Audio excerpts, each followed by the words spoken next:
The standard rent versus buy calculator will tell you that on a $400,000 house at today's mortgage rate, you break even with renting in 5 years.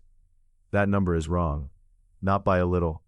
The actual break even, once you fix the 5 things every popular calculator gets wrong, is closer to 9 years. In some markets, it never arrives.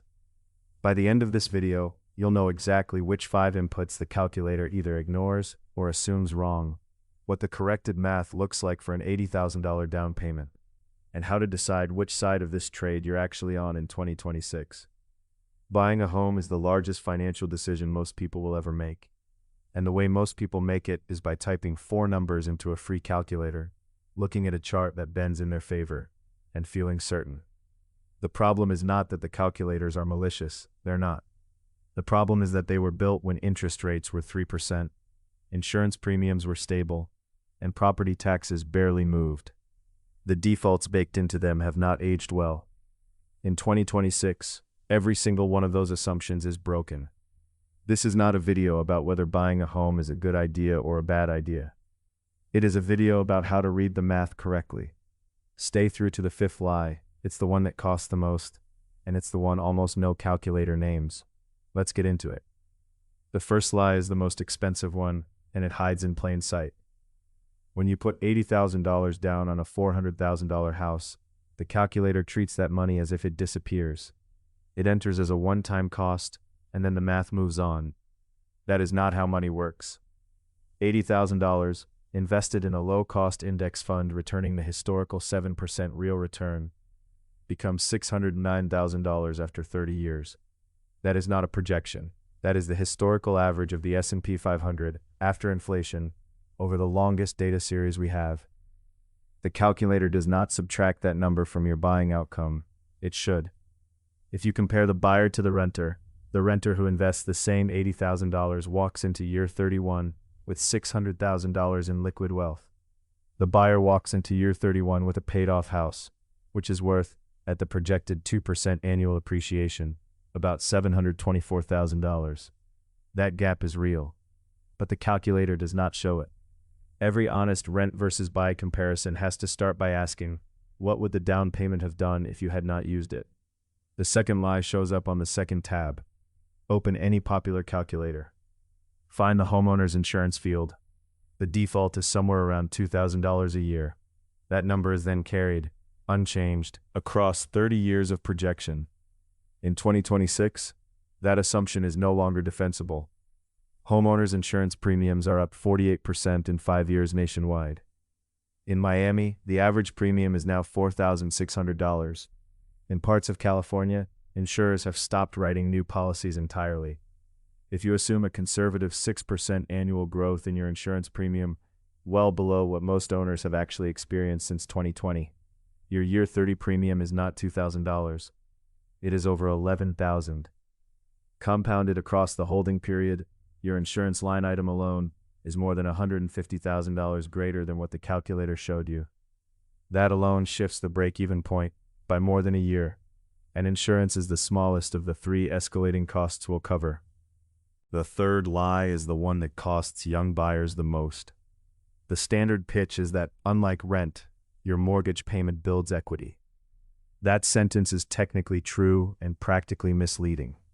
In year 1 of a 30-year mortgage at 6.25%, the breakdown of a typical $1,900 monthly payment looks like this. About $1,650 goes to interest, $250 goes to principal, $3,000 a year in actual equity. The other $20,000 is interest, money that does the same thing rent does. It pays for the right to live somewhere. The calculator labels this entire payment as going toward your investment. It is not. For roughly the first 7 years of the loan, the majority of every payment is non-recoverable. You are spending it. The home is not building equity from day 1. The home is building equity from year 7, 8, 9, and only if you stay that long. This is why the 5-year break-even rule fails. 5 years is the point at which the typical calculator's flawed math suggests parity. The honest math suggests your equity engine has barely turned over by then. The fourth lie is regional, but if you live in most of America, it applies to you. Property taxes outside California outside the Proposition 13 umbrella are reassessed regularly. In Phoenix, the average property tax bill is up 37% in the last 5 years. In Austin, it is up 49%. In Tampa, it is over 60%. The calculator shows your year one's tax bill. It then quietly carries that number for 30 years. If you bought a $400,000 house in 2026 in a market with a 1% effective property tax rate and 10% annual growth in assessed value, which is well below what owners in major Sunbelt metros have lived through, your year 20 property tax bill is not $4,000, it is over $26,000. This is the line item that quietly destroys retirement budgets, and it never appears on the version of the math you use to decide. The fifth lie is the most subtle. It is also the one that traps the smartest buyers. When the calculator compares your monthly cost of buying to your monthly cost of renting, it puts the full mortgage payment in the buying column. $2,800 a month against your $2,500 rent, $300 more, and you get equity. Seems like a deal. It is not. We just spent 2 minutes establishing that in the early years of the loan, the principal portion of that payment is small. The interest portion is the real cost. The honest comparison is rent versus interest plus property tax plus insurance plus maintenance. That is the apples-to-apples comparison of money that leaves your hands and doesn't come back. For a $400,000 house in year one, that number is closer to $2,900 a month, before maintenance, before HOA, before transaction costs. The buying versus renting gap is not $300 in your favor. It is $400 against you, every month, for the first 7 years. This is the lie that turns a 5-year break-even into a 9-year break-even. Combine all 5, and the answer to should I buy or rent stops being a calculator number and starts being a holding period question. So when does buying actually win? The corrected math gives you a clear rule. If you can confidently hold the property for 9 or more years, you are very likely ahead of renting and investing the difference. If your honest answer is somewhere between 5 and 8 years, you are in a coin flip range, and the coin is biased against you in high tax, high insurance, low appreciation markets. If you might move within 5 years, for a job, for a relationship, for any reason, the math is brutal. You are paying the calculator's lies in cash, and you don't get the long-term equity to recover them. This is not an argument against owning a home. It is an argument against owning the wrong home in the wrong market for the wrong amount of time. The right question is no longer rent or buy. It's do I have the holding period to make the buying math work? If you want the corrected version of the rent versus buy math, the one that includes the opportunity cost of the down payment, escalates insurance and property tax, and runs the principal versus rent comparison correctly, link is in the description.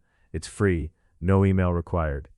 If the conclusion is that you should rent and invest the difference, the 2 tools I recommend for tracking and automating that are also linked below. Empower is what I use for net worth tracking. It's free. M1 Finance is what I use for the auto investing piece. Both are affiliate links. Both cost you nothing. If you want more videos that take the standard financial advice and run the actual math, Coast Fire, Mega Backdoor Roth, the things most channels gloss over, subscribe. New video every Tuesday and Thursday, built for people who want the answer, not the advertisement. Element 1 left. Coast Fire at 35, the number that lets you stop saving, video 01. Element 2, right, Mega Backdoor Roth, 46K per year most people miss, video 03 placeholder.